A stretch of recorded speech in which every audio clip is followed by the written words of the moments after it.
Hello hi അങ്ങനെ വീണ്ടും April 6-ാം തീയതി അമ്മുക്കുട്ടിയുടെ ബർത്ത്ഡേ വന്നെത്തിയിരിക്കുകയെന്ന് കൂട്ടുകാരെ. ഇതുപോലെ കുട്ടികളുടെ സാന്നിധ്യത്തിൽ കേക്ക് മുറിച്ചത് കുഞ്ഞായിരിക്കുമ്പോഴായിരുന്നു. അവളുടെ ആദ്യത്തെ ബർത്ത്ഡേക്കാണ് ഇതുപോലൊരു സെലിബ്രേഷൻ നടത്തിയത്. അതിനുശേഷം ഇപ്പോഴാണ് ഇങ്ങനൊരു സെലിബ്രേഷൻ നടത്തുന്നത്.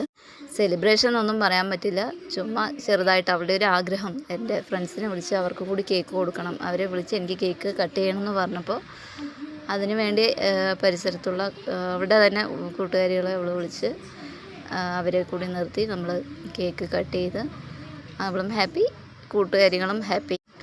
പിന്നെ അവൾക്ക് ഇഷ്ടപ്പെട്ട ബാർബി കേക്കിനെ അവൾ കുറേ ആയിട്ട് പറയുന്നുണ്ട്, ബാർബി കേക്ക് വേണമെന്ന്. അപ്പോൾ ഞാൻ ബർത്ത്ഡേ ആവട്ടെ എന്നും പറഞ്ഞ് വെയിറ്റ് ചെയ്തായിരുന്നു. അവസാനം ബർത്ത്ഡേ കേക്ക് ബാർബി കേക്ക് ഞാൻ കേക്ക് ഉണ്ടാക്കാൻ തുടങ്ങിയ കാലം തൊട്ട് ഞാനും മക്കൾക്കാണെങ്കിലും വീട്ടിൽ എന്ത് പരിപാടിക്കും കേക്കിൻ്റെ ആവശ്യം വന്നു കഴിഞ്ഞാൽ ഞാൻ തന്നെയാണ് കേക്ക് ഉണ്ടാക്കാറ്. ആ കുഞ്ഞുമക്കൾ പ്രതീക്ഷിക്കാണ്ടാണ് കേട്ടോ അവരിങ്ങനെ ഗിഫ്റ്റൊക്കെ വാങ്ങിക്കൊടുത്തത്. So happy. പിന്നെ അവൾ എപ്പോഴും പറയും, എൻ്റെ സ്കൂളില്ലാത്തപ്പോൾ എന്തിനാണ് എനിക്ക് ബർത്ത്ഡേ വെച്ചത് എന്നാണ് അവളുടെ ഒരു ചോദ്യം. അവൾക്ക് നേരത്തെ അറിയില്ലല്ലോ. അപ്പം മോൻ്റെ ബർത്ത്ഡേക്ക് കുട്ടികൾക്ക് ചോക്ലേറ്റ് കൊണ്ടുപോകുമ്പോൾ ഇവൾ പറയും, എനിക്ക് എൻ്റെ മാത്രം ബർത്ത്ഡേ വെക്കേഷൻ സമയത്ത് എന്തിനാണ് ആക്കിയതെന്ന് പറഞ്ഞിട്ട് ഭയങ്കര വഴക്കായിരിക്കും.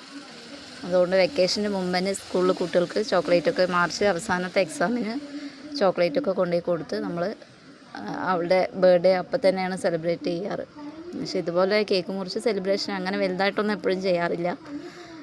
ഇപ്പോൾ കുട്ടികളുള്ളത് കാരണം നമ്മൾ ചെയ്തു എന്നേയുള്ളൂ, അവളുടെ ഒരു സന്തോഷത്തിന് വേണ്ടി മാത്രം. അല്ലാതെ ഇത് വലിയൊരു സെലിബ്രേഷനാക്കിയിട്ട് നമ്മളാരും ചെയ്യാറില്ല. പിന്നെ ബർത്ത്ഡേക്ക് അങ്ങനെ പ്രാധാന്യം കൊടുക്കാറുമില്ല. ഇനി കുട്ടികളല്ലേ, അവരുടെ ആഗ്രഹമല്ലേ എന്ന് പറഞ്ഞിട്ട് നമ്മൾ അവരുടെ കൂടെ നിന്നേ ഉള്ളൂ.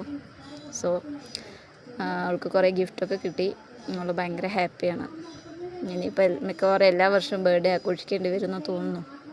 അപ്പോൾ ഓക്കെ, എല്ലാവർക്കും ബൈ.